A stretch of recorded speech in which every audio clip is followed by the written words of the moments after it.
رمضان میں جو گفتگو میں پچھلے ایک مہینے میں کرتا رہا ہوں، اس سلسلے کا یہ آخری میسج ہے۔ میں کبھی بھی رمضان میں پبلک میں گفتگو نہیں کرتا۔ اس کی وجہ یہ ہے کہ میں سمجھتا ہوں کہ یہ بندے اور خدا کے تعلق کا مہینہ ہے اور آدمی کو فوکس اسی پہ رکھنا چاہیے۔ لیکن اس مہینے میرا احساس یہ تھا کہ اب پانی سر سے گزر رہا ہے۔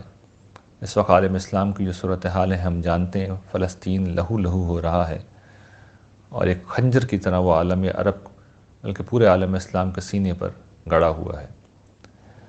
2 ارب کے قریب دنیا میں مسلمان ہیں۔ دنیا میں سب سے زیادہ نیچرل ریسورسز آبادی کے لحاظ سے بہت غیر معمولی قدرتی وسائل مسلمانوں کے پاس ہیں، ہیومن ریسورسز ہیں، لیکن جس طرح ہم ذلیل ہیں، مغلوب ہیں، وہ صورتحال ہمارے سامنے۔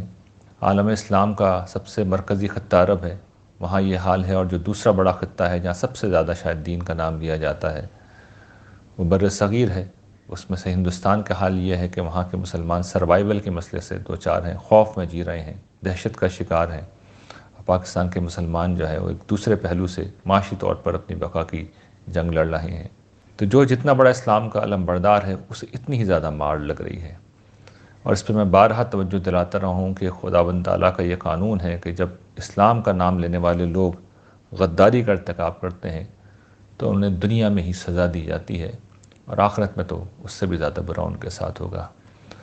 لیکن انفارچونیٹلی اس کے باوجود، اس سزا کو دیکھنے کے باوجود بھی لوگ ہوش کے ناخن نہیں لے رہے۔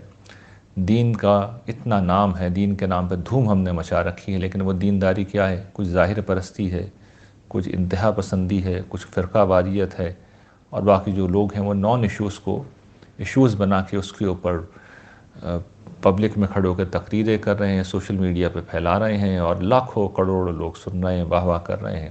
یہ وہ ساری دینداری ہے جو قیامت کے دن منہ پہ اٹھا کے ماری جائے گی۔ اصل دین جو مطلوب ہے وہ ایمان و اخلاق کی دعوت ہے۔ یہ میں دینداروں کی بات کر رہا ہوں، باقی جو دنیا دار ہیں، لیکن اس دینداری کو بھی آپ قرآن کبھی کھول کے پڑھ لیں، آپ کو خدا کا کلام اس پوری دینداری سے خالی ملے گا، بلکہ اس کی تنقید پہ کھڑا ہوا نظر آئے گا۔ یہ اتنی موٹی حقیقت بھی جب لوگوں کو نظر نہیں آ رہی، سزا بھی نظر نہیں آ رہی، قرآن بھی نظر نہیں آ رہا، تو پھر مجبوراً بولنا پڑتا ہے، صحیح دین کم سے کم بتانا پڑتا ہے۔ یہی میری اس پورے ماہ میں کوشش رہی کہ صحیح دین کی جو اساسات ہیں، جو قرآن میں سنت میں محفوظ ہے، وہ بیان کروں۔ ان میں سے بعض اہم چیزیں ہیں، ان کی طرف توجہ دلاؤں۔ یہ میں جانتا ہوں کہ یہ دعوت ایمان و اخلاق کی دعوت، چونکہ اس کو شیاطین نے چیلنج کر رکھا ہے، خدا کی عزت کی قسم کھائی ہے انہوں نے کہ وہ چھوڑیں گے نہیں کسی شخص کو، اس راہ میں چلنے نہیں دیں گے، آنے نہیں دیں گے۔ چنانچہ نبیوں کی پوری تاریخ بتاتی، حضرت آدم سے لے کر آج کے دن تک کہ ٹوٹل فیلئر رہی ہے، کبھی اس کو مقبولیت حاصل نہیں ہوئی ہے سوائے حضور کی ہستی کے۔ حضور ایک ایکسیپشن تھے، اور اس کی وجہ یہ تھی کہ حضور کے ساتھ اللہ تعالیٰ نے قیامت کا جو پروسیس ہے اس کو شروع کر دیا تھا۔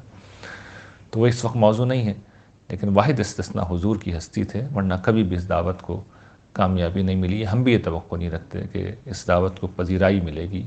اصل جو طلب ہے، جو خواہش ہے، جو جذبہ ہے، وہ یہ کہ انفرادی طور پہ لوگ اگر لوٹ سکیں تو شاید اللہ تعالیٰ کوئی خیر کی شکل نکال دے، ورنہ بہرحال ان لوگوں کی آخرت تو سنور ہی جائے گی۔ تو یہ وہ ساری جد و جہد ہے جو ہم کر رہے ہیں، ادارہ انذار کر رہا ہے، یہ طالب علم کر رہا ہے، اور کسی توقع کے ساتھ نہیں کر رہے کہ کوئی پذیرائی ملے گی۔